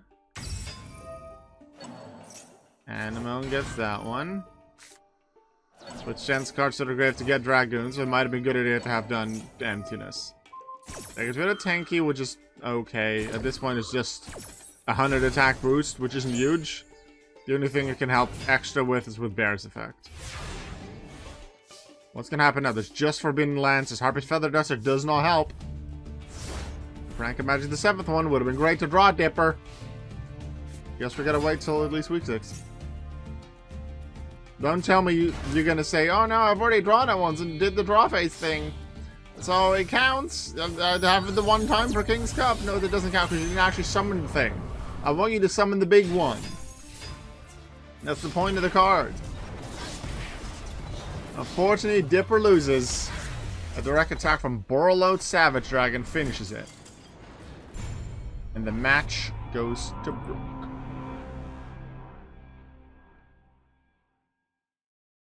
Dipper does get a point out of it, but it's Brook Walker that gets more. Now for a final one that Miniko would find interesting, considering it has Aster Phoenix in it. But one that in general is also very interesting for the standings, because it has Miss Chono. The only remaining duelist that hasn't lost a match. Has lost one single game, one single duel, which was to Yami Merrick early on. And she do it against Aster Phoenix. If Aster Phoenix wins 2-0, Yami Merrick leads on his own. And we go from two characters that hadn't lost a match in the lead with Miss Chono and Jack to someone different doing it. Would certainly make the standings more interesting, but in a way I'm also really rooting for Miss Chono to keep doing well. I don't expect anyone to stay undefeated for the entire thing. But it would be cool to maybe keep the streak going a little longer for one of the characters. Miss Chono, Aster Phoenix, let's go. Aster's gonna start. The final match of the day.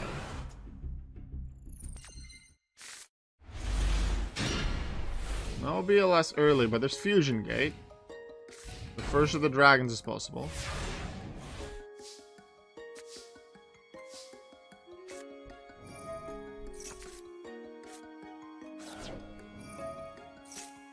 Multiple possibilities. You can do Fusion Gate and then Cosmo Brain. Are they gonna actually use Fusion Gate? That's probably the right play for Twin Twisters. Fusion Gate with the two-hand ones into First of the Dragons. Cosmo Brain and then into Blue Eyes. Yep, that's the strongest play that you could have done, but what's a set for Aster? Just Prisma. And with their only set being Defusion suggests they don't have anything else. So that's looking good for Miss Chono early on. Immediately has big monsters that Aster needs to deal with. Premature Barrel brings back Prisma. Could mean something. The name becomes Dogma for the turn, but is that enough? Oh, because they're using Miss Chono's Fusion Gate. They're using Miss Chono's Fusion Gate to make Destiny and Dragoon. Destroying the Blue Eyes. Boom, big damage. First of the Dragons can't be destroyed by battle except by normal monsters and unaffected by other monsters' effects. Okay. So that's safe from Destiny and Dragoon.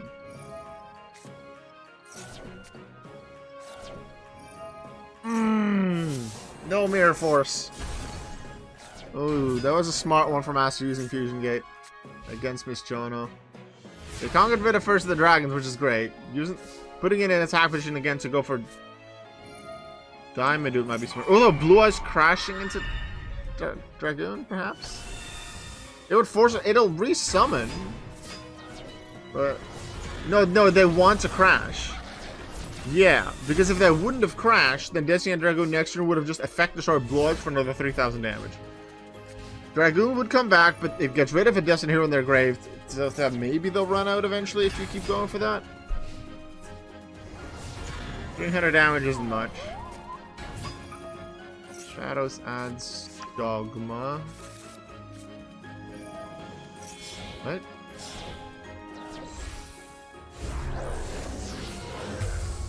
Adoration. Ooh, that can... Now she's unaffected, so it doesn't matter. Don't see Vision Hero Adoration much. Rescue Rabbit? What card's gonna help here?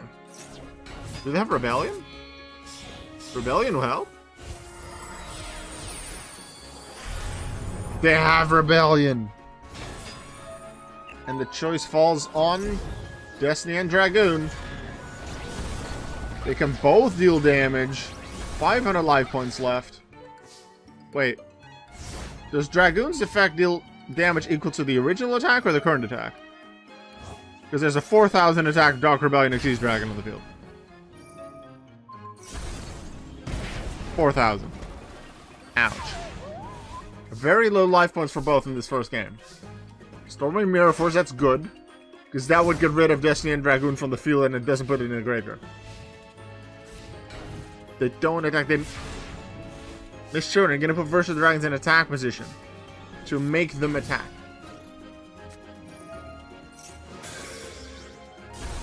Not affected by monster effects, but it is by traps.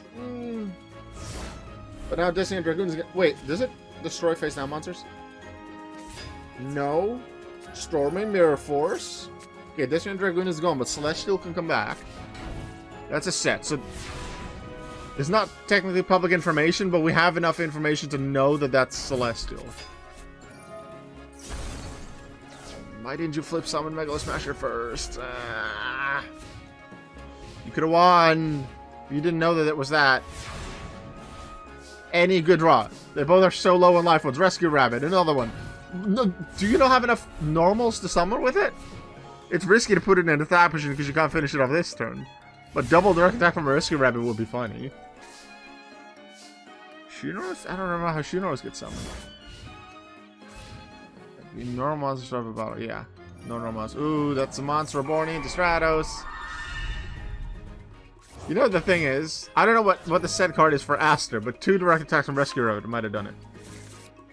But I do when I use things like Painful Decision with this deck, or what I would do for Rescue Rabbit, I would try to keep 2 of the same name normal ones in the deck, if possible, in case of a future Rescue Rabbit play. Aster Phoenix gets game 1. Yami Merrick is in the back thinking, oh yeah, Aster win again. Yami Merrick is 1 duel away from leading the standings of King's Cup.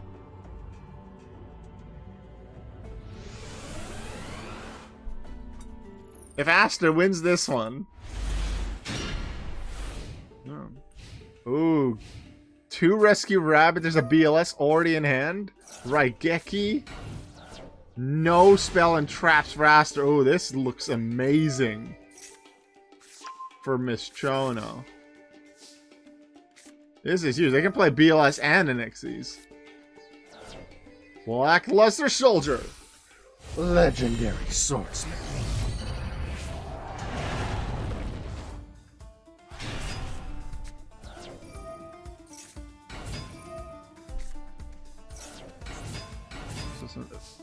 If they're special summon an effect monster. Okay, oh, this is going to be such big damage. Aster didn't start too well, Miss Chono did, especially for someone going second. And this can make you the Logia or Dolka, right? Logia to stop spells and traps, so no Raigeki, Dark Hole, Mirror Force not gonna help. It's not. There's the Stratos, just straight up stops the summon. Yeah, I wouldn't have done that either. Because Stratos wasn't dangerous. Because it was just gonna search for a monster. This is dangerous. It's literally called dangerous. Then Fusion Destiny. That's not so good. Draws 2 with Celestial as well. Destroys VLS. Ouch. Can't attack this room, but there's a Raigeki. Which means it's still over, right? Miss Chono gets game 2.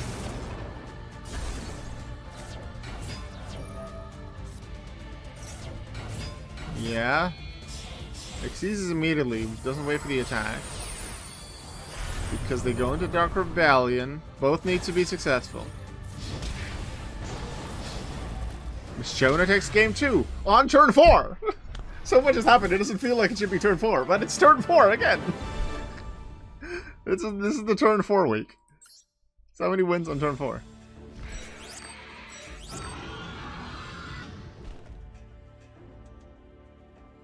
They both have 1. So Yami Merrick is certain to not lead on his own. If Miss Chono wins the next one, she keeps leading. She's still undefeated in matches. If she loses this, she will tie on points with Yami Merrick at the top.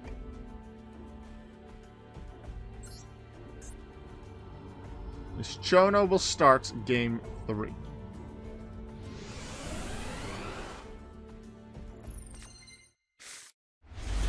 Alright, the underdog is okay. Let's say it's an amazing opening. She has a monster to play. She would prefer BLS over Advanced Ritual because BLS can search for the ritual spell, not the other way around. Just some sets, so nothing immediate to beat Megalo Smasher. Bottom was on the snake. I'm not even waiting for the Xyz monster. Decider gun. Okay. Who's gonna draw the first card that can change the duel? Decider comes back. I'm not sure if Aster has Xyzs or if he just has fusions. Defusion in battle phase. Destiny Hero Dystopia as a good one. Do some damage, could drive Megalo Smasher. Slight advantage Aster, but a lot can still happen. We're already past turn 4. That's a Monster Reborn. Draw hand gets an extra draw into Fusion Gate. It's not first of the dragons. Are they gonna Xyz or go first of the dragons? Playing Fusion Gate probably isn't smart because knowing what Aster has, they're going for first of the dragons. I'm not sure if that's just in defense? Playing in attack position then. But playing Fusion Gate against Aster.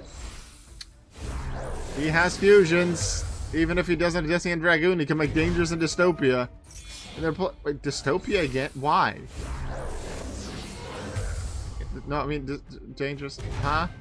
Why would you do that? Just get rid of cards, put them banished as well. And so Destiny and Dragoon, that doesn't help.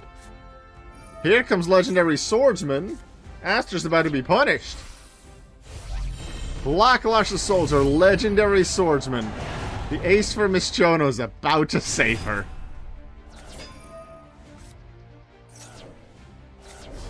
Although boost in attack, but Dangerous gets destroyed. BLS's effect shuffles back Dystopia. What are you gonna do now, Aster? There is a Fusion Gate. And I guess you have a few Destiny Heroes in the graveyard to do something with. You can summon a Malicious, okay. That's all you can do.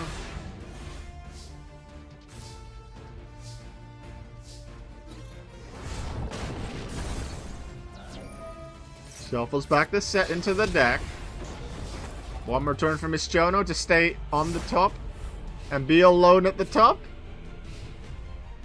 Yami Merrick is looking there, watching, wanting that miracle draw, but it doesn't happen. It's Miss Chono, the deck that I created from scratch myself, gonna be at the top on her own. Such a fun, unique deck, I feel like. And it's gonna be at the top. Miss Chono comes back from losing game 1 against Aster and will stand at the top of King's Cup after week 5.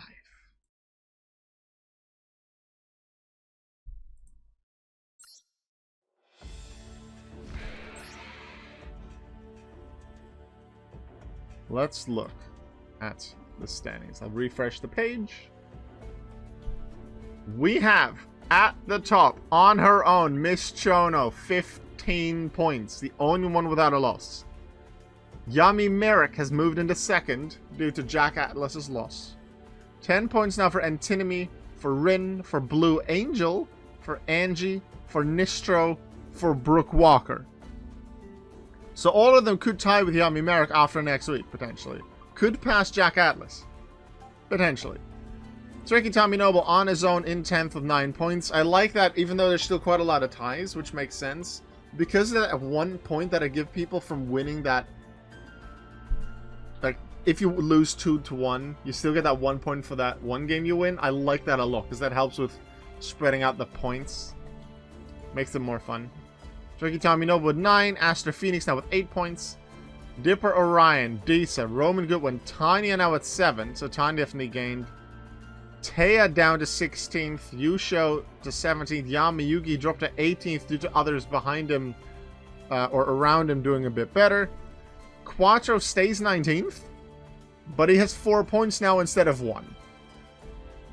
The duelists that had 4 and 5 points both gained points. I believe it was Yusho with 5 gained 1 point. And then it was Tanya with 4 who won and therefore is now at 7.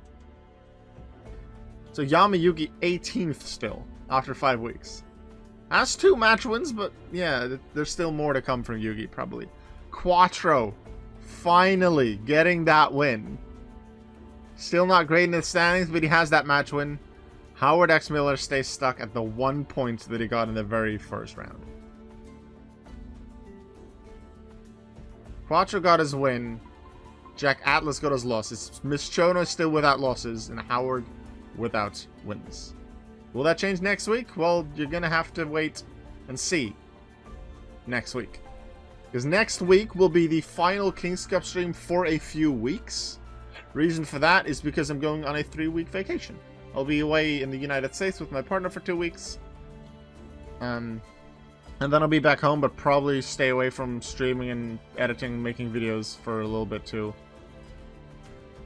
So hopefully I'll have enough Pokemon Battle Revolution videos to still keep the YouTube channel going during that time. But for those 3 weeks, I intend to not stream. I'm not able to stream while I'm in the US anyway, but also not in the first week that I'm back. Let's look at round 6 and what matchups we're going to see there. We're going to see Nistro against Quattro. Brooke Walker will be the next challenger for Miss Chono's undefeated streak. Disa's Monarchs against Dipper Orion. Antinomy will face Tanya. Yamayugi against Yami Merrick. We go the other fight for the original series. Yugi already faced Taya and lost. What's going to happen against Yami Merrick, who's now in second in the standings? Aster Phoenix against Howard X Miller. So you'd think that Aster Phoenix would win that one, but we'll see what Howard does. He was close against it was Blue Angels today, right? Yeah. Yusha Sakaki against Roman Goodwin. Jack Atlas will face Angie in her Shadol deck. Tricky Tominobu will face Rin. And then we'll end with Blue Angel against Taya Gardner, the 2 fairy decks. Hope you're looking forward to that. Thank you very much, everyone, for watching today. And I will see you back next week. I will find us someone to raid, but meanwhile, make sure you always remember that you are worth it. Goodbye.